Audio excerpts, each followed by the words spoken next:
MiniWarGaming rules you got wrong. MiniWarGamer Dave here from MiniWarGaming.com. Welcome, Wargamers, to another Rules You Got Wrong. For this week's 40K edition, this is the video that you're watching right now. I'm going to start us off.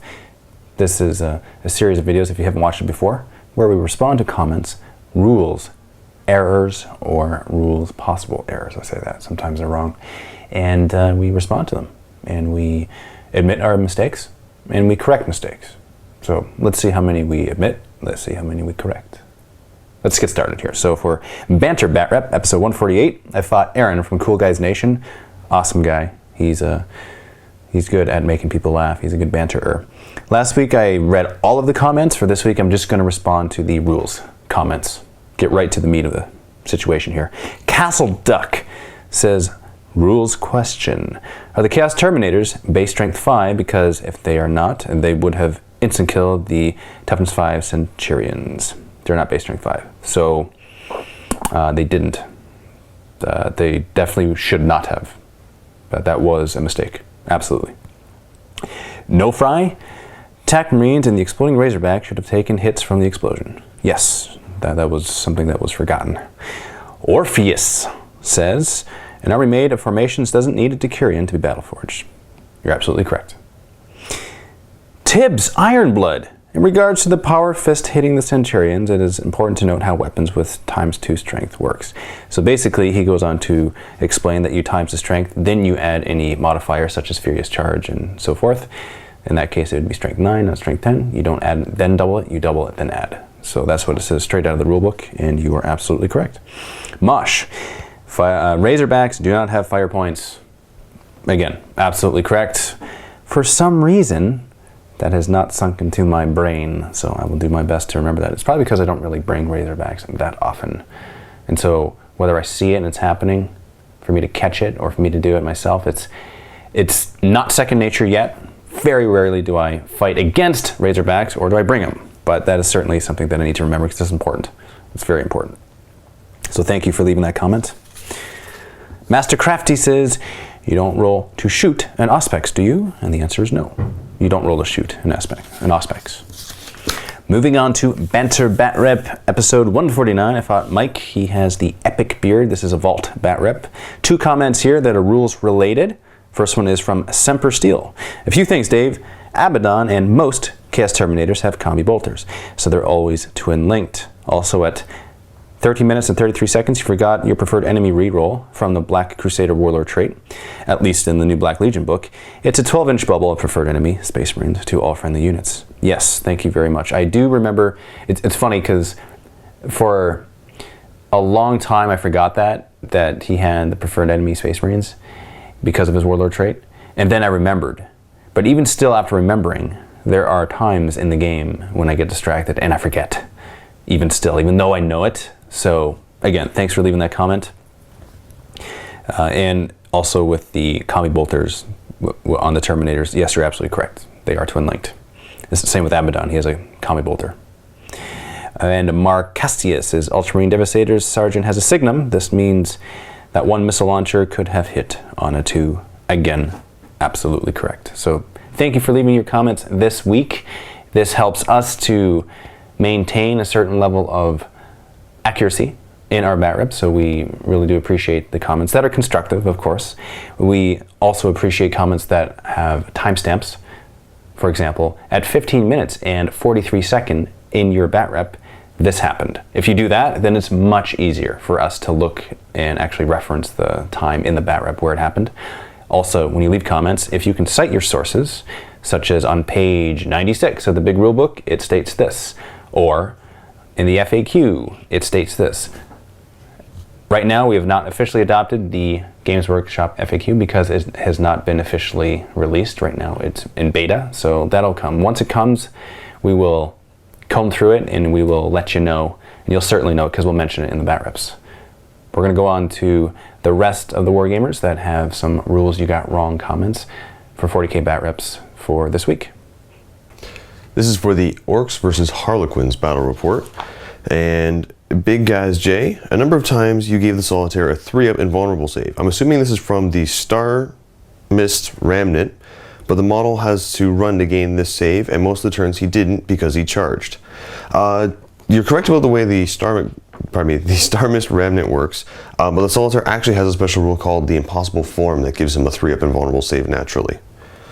Tom2233, after passing your initiative roll for hit and run, you rolled 2d6 movement. Hit and run movement is 3d6, page 165 of the rulebook. You are correct, I just messed that up. I got really excited because I was able to actually hit and run away. Riley Raccoon, I believe at 9 minutes and 50 seconds, when the burners got out of the truck, they got out 6 inches in front of the vehicle. Isn't this move illegal considering the ramps are on the sides and back? Well, the truck's actually an open top vehicle, so that means you can disembark from anywhere on the vehicle you want and then do your 6-inch movement from there. So you could theoretically put the boy in front of the truck, or pardon me, the burner in this case, and move him 6 inches from there because it is open topped. And Blood Angel of 550, I think you should have gotten a point for psychological warfare when the orcs failed the leadership test because, but stayed with mob rule. Doesn't the card say a failed leadership test? It does say a failed leadership test, but if you actually read the rules for mob rule, it will say under each one of them that you can, actually have it right here, I can show you. For example, I'll just read one of them, and they all kind of have the same wording for this, but if a unit is locked in combat, it is treated as if it had passed the morale check or pinning test. If a unit is not locked in combat, it fails the morale check or pinning test. And it pretty much applies like that for all 3 of them, where it says, if this goes off, or if you do these dice rolls, treat it as if they passed. So because we have to treat it as if they passed, I didn't get the point for psychological warfare. Next up we have, right here. James T. Hey Quirk, really fun game, but I'm pretty sure that until the new FAQ becomes official, guys inside vehicles that jink don't have to snap fire. I don't have a rule book handy, but I don't know the page number, sorry. You are correct. The ruling for it is that if a vehicle jinks, it has to snap fire. It doesn't say anything about the passengers inside. I was actually thinking of the new FAQ at the time when that rule came into play, so I had forgotten completely. Ginger Sear, Quirk, at 23 minutes and 42 seconds, you re-rolled the charge for the bikes, but bikes do not have fleet. You are correct. I actually was just thinking at the time that I'm playing Harlequins and everything has fleet. I messed that up. That was my fault. Tropic Thunder, additional rules observations not mentioned so far. At 20 minutes and 45 seconds, you had the 3rd Death Jester target the Storm Boys that had already targeted by the 2nd Death Jester. The roll for morale always takes place at the end of the phase. The unit should only make 1 morale check per the wording. The -2 leadership isn't cumulative, so the roll for -2 leadership wouldn't be 4. The only time rolling leadership is immediate is for pinning checks. Now, I do have the ruling for that right here to confirm. I'm pretty sure you're right on that, but the rule is called Death is Not Enough, and it says that during the shooting phase, it must take a morale check at the end of that phase. So you are, yep, it says it right there. So again, that was me just getting a little bit more excited and trying to do that, but in the long run, it ended up that I was cheating in that sense. So I did read the rule, I just kind of skimmed it at the time. Thank you for correcting me, I won't make that mistake anymore. Next up we have the Sky Reaver charge on the bikes should have been -2 for going through difficult terrain. Several of your models should have made dangerous terrain checks, and you should have attacked at initiative 1. Sky Reavers don't have plasma grenades or flip belts, so they get no benefit of moving freely through terrain.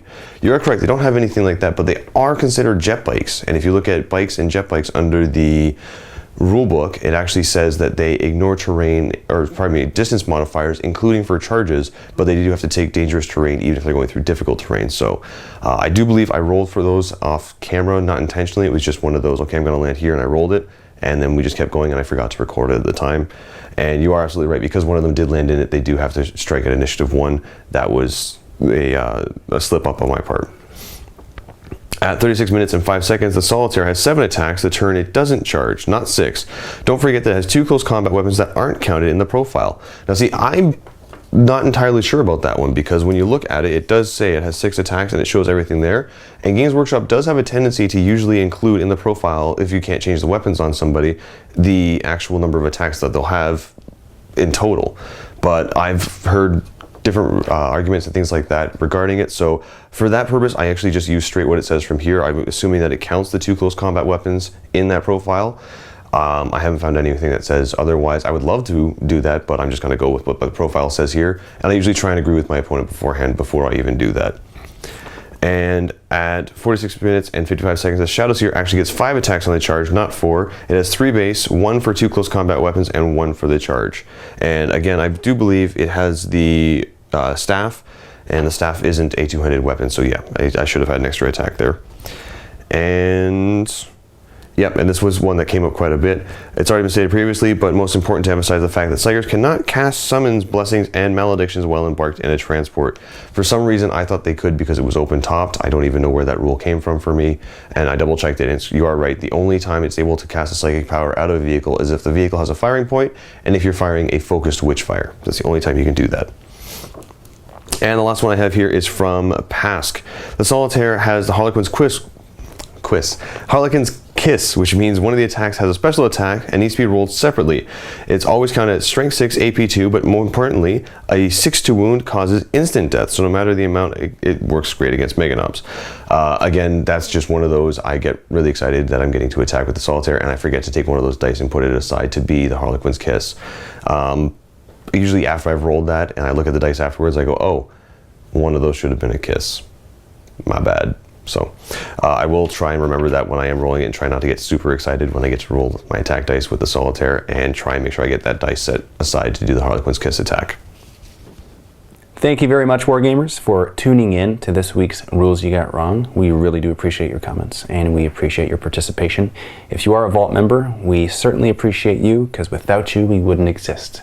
We wouldn't be doing what we're doing. We wouldn't be making YouTube videos, Vault videos, anything. None of this would happen without your support. Just know that, and we really do appreciate it. So thank you very much, and we'll see you next week. Enjoy the bat reps. Happy wargaming, guys.